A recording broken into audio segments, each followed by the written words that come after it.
Hi, Cathy. Hi, It's so thank nice you. to have you here. Thank you for inviting me. It's nice to be under the sun and talk to you today.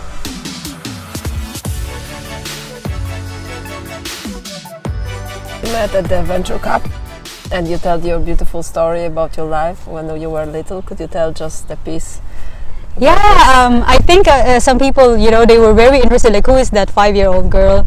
Well, because when I was preparing for the speech that I'm gonna give at the Venture Cup, I was thinking, okay, what can I tell them, a part of me that that would show who I am, but with really like playing with it in a way. So I started at Venture Cup. My speech, it started with a 5-year-old girl who likes to look at people and observe people, and she observed when she goes to the supermarket, she observed that there was these two people that she really likes because they're really good at telling their customers when they're selling fruits and meat. They're really good at telling their customers, oh, you look happy today, oh, I love your dress. They're very good in commenting about how good others are. And so this little girl, she did that. She also bought some fruits and tried to sell fruits to her playmates, and then she told them, oh, I love your dress today, I love your hair. And of course the other kids, they were laughing and they were like, oh, but then they bought her fruits. And so I think like, oh, it worked, and that 5-year-old girl, like at the end of my speech, I told them that it was me. And that's one of the fondest memories I have of my childhood, is that I actually like started doing something, entrepreneurship, without knowing it, because I had fun.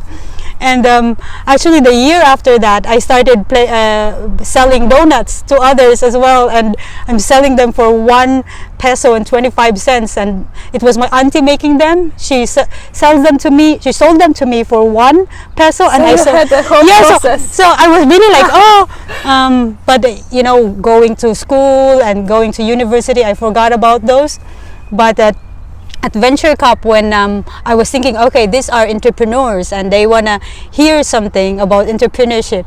So I think that 5-year-old girl, which was me, what I wanted to emphasize to them was that, when you have customers or when you're selling something, focus on them as well. Focus on the others and what they need, and compliment them, and then they would get your attention, or you would get their attention. You would get their attention. So yeah. So you are so good at communication and the skills and observing other people.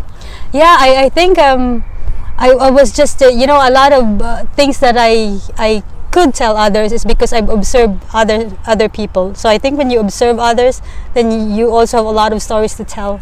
And you also told this beautiful example of Goliath and David. Yeah. That is like never give up, even if your enemy or competitor is much bigger and stronger. You should find weak points. Yeah, I love that story of David and Goliath.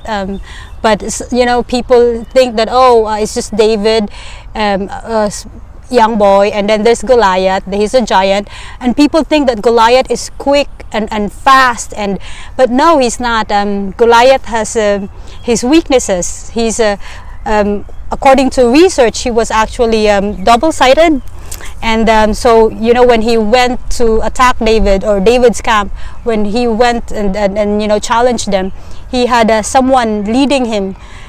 Because he was very slow, and then someone leading him because he can't see clearly.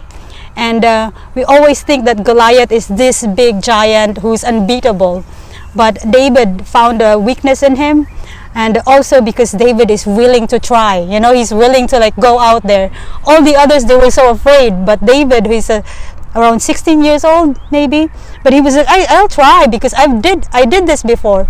I think that's what separates him from the others, is that his willingness to try, and yeah, luckily he beat Goliath, and that's an inspirational story that until today I always think yeah, that might be a giant, but there is a weakness in there, or yeah, I feel like I'm small, but I know that if I try, then maybe something comes out of it.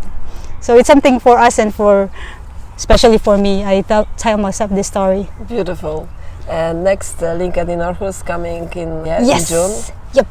Who will be your speaker this time? This time it's going to be Marta Rodriguez Karpowicz, and we are still shaping up our, you know, how it would be, but it's also something to do with the limiting mindset, and how, you know, when you actually like stop being so limited with how you think, then maybe it could help you in some way. So it's still something we're shaping up, but it's so exciting because Marta is a personal friend of mine, and but I met her in a radio show, and then she's been a very helpful and supportive person on LinkedIn local events, and I can't wait to hear her story and to learn from her.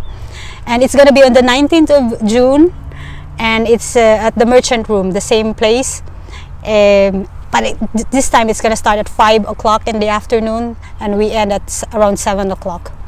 Beautiful. And I would just add that Marta was working for many years in a big corporation world, and then she decided to change completely her career and focus more on being coach and public speaker, and this is like also a very good story to hear. So we recommend everybody to come and hear. Yes, and also we recommend everybody to hear her story because it's very inspiring, and also I'm so sure that we would learn a lot from her, and that's what I'm very proud of with my speakers for LinkedIn Local. I already have all the speakers for this year, and because we learn from them, and they're real people. They are people who have experienced something, and then they're willing to share what they've experienced, and from that we could, you know, think and reflect and do something about our lives. And because this is like real case studies.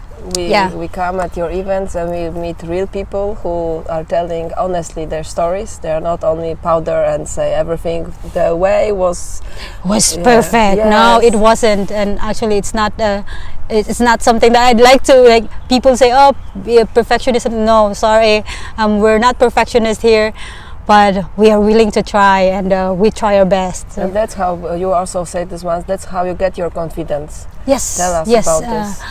Because a lot of people think, oh, she's very confident. Why are you so confident? And I was like, no, being confident is not something that you was born with. Yeah, like some people, they think, oh, I can't do that because, you know, I'm not confident like that. But then when you reflect, a lot of confident people, they didn't start out as confident. They start out as someone who has self-doubt, not sure, and always like thinking, oh, maybe I do something wrong. But confidence is something you get when you have tried something and you learn, and then you do it again, and then you become more confident. So it's again, trying first and then learning. So that's what confidence is. Beautiful. And what are your values in life? Values, there are actually a lot, but I always believe in integrity. So do what you say. This is one of the things that I think that when I say, oh, I'm gonna create this event, I do it because I already said it, and so integrity and honesty, and also trusting people. And this is one big thing in Denmark as well. Like, they trust you. The first time they meet you, they trust you. And I'm like that. I like to trust people. And some people, they told me like, oh, don't be so trusting. But I was like, no, I am like this. So I trust people and believe in people. This is also something that maybe I say my values. I've learned it because I've learned it along the way. Learn and then now get learn and then fail and then learn again and something. So I think these are some of my values. Thank you so much for today, Cathy. Thank you for inviting me, and I hope I get to inspire people through this interview. And you should come at next LinkedIn in Aarhus. Yes, please.